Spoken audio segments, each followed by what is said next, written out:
तो आज हम लेके आए हैं आप सबों के लिए एक्सरसाइज 1.2 का क्वेश्चन नंबर। देखिए क्या कहता है, अभाज्य गुणनखंड विधि द्वारा निम्नलिखित पूर्णांकों के एचसीएफ और एलसीएम ज्ञात कीजिए।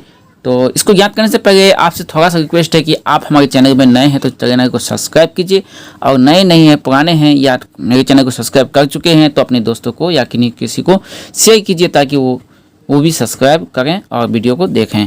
तो चलिए आज हम बताने वाले हैं बहुत आसान तरीके से, सिर्फ बिल्कुल अपने ही लैंग्वेज से, अपने ही तरीके से बताने वाले हैं आप सबों को क्या 6, 72, 120 का अभाज्य गुणनखंड द्वारा एचसीएफ और एलसीएम कैसे निकालें, कैसे निकालना है यही आपको हम आज बताने वाले हैं। सबसे पहले क्या करेंगे, इसका एलसीएम निकालेंगे। एलसीएम निकालने क्या करना हमको, 6, 72 और 120।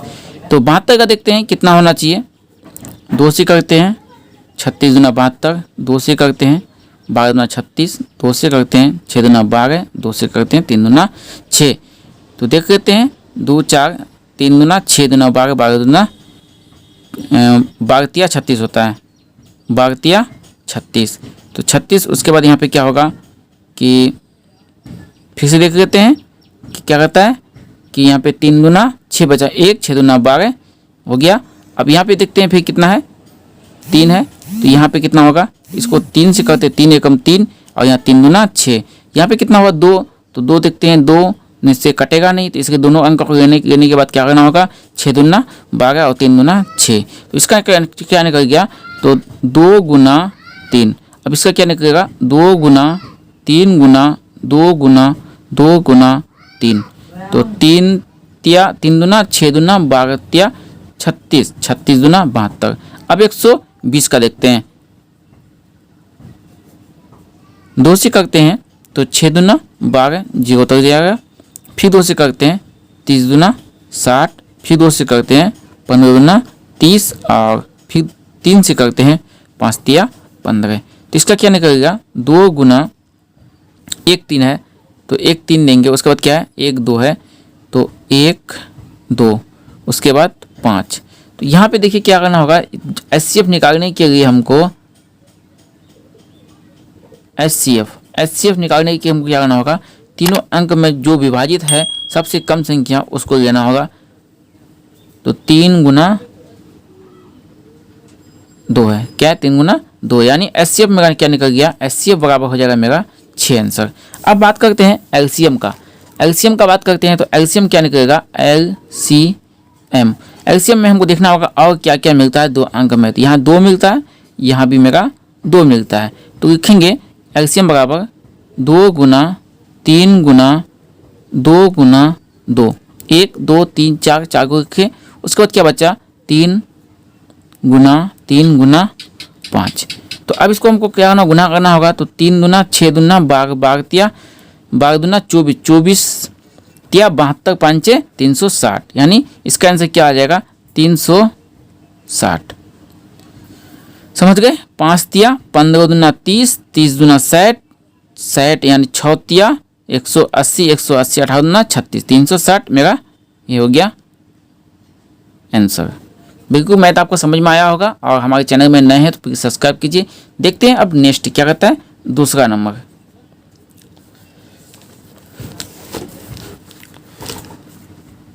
दूसरा नंबर में कहता है आपका 8, 9 और 25।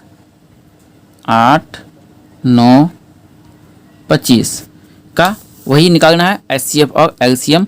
8 का देख लेते हैं, तो 8 का मेरा क्या निकलेगा, 2 दूना 4 दूना 8, 2 दूना 4, 4 दूना 8।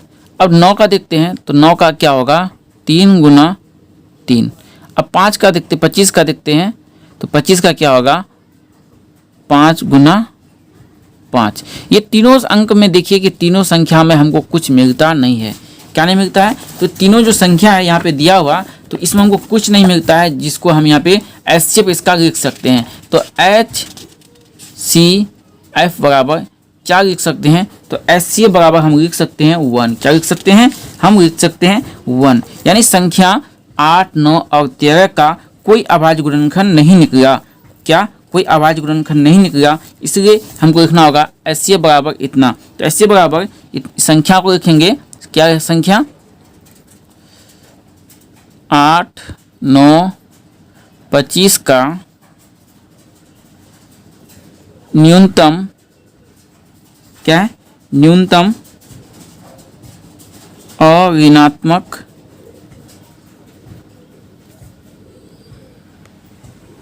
घात वाले उभयनिष्ठ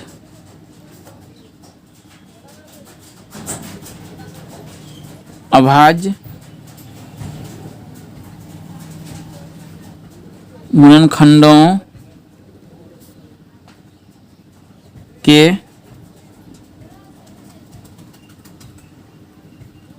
गुणनफल 0 है। स्क्वायर में क्या है, 0 है, इसलिए HCF बराबर क्या होगा, 1 होगा। अच्छा, अब बात करते हैं एलसीएम क्या होगा। तो एलसीएम के लिए हमको लिखना होगा LCM। ये नियम कानून कहाँ पर आना है आपको, जहाँ नहीं निकले, जहाँ पे नहीं निकले वहाँ आपको ये ऐसा लिख के समझाना होगा। 8, 9, 25 का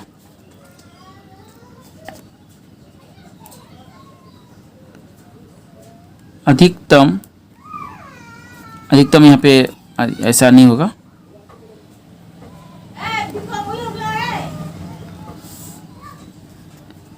अधिकतम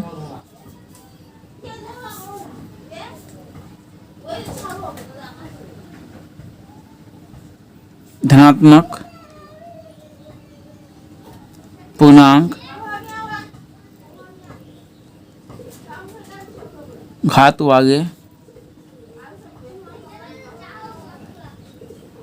उभयनिष्ठ क्या होगा, घात वाले जो उभयनिष्ठ है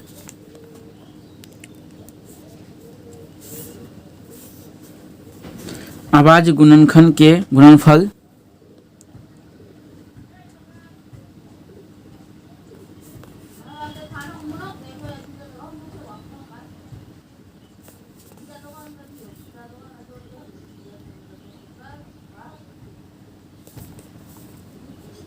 क्या होगा, 8 गुना 9 गुना 25, 8 गुना 9 गुना 25, इसलिए इसको हम गुना करेंगे और यही आपका आंसर हो जाएगा। क्या हो जाएगा, 8 गुना 9 गुना 25 बराबर यही आपका आंसर हो जाएगा।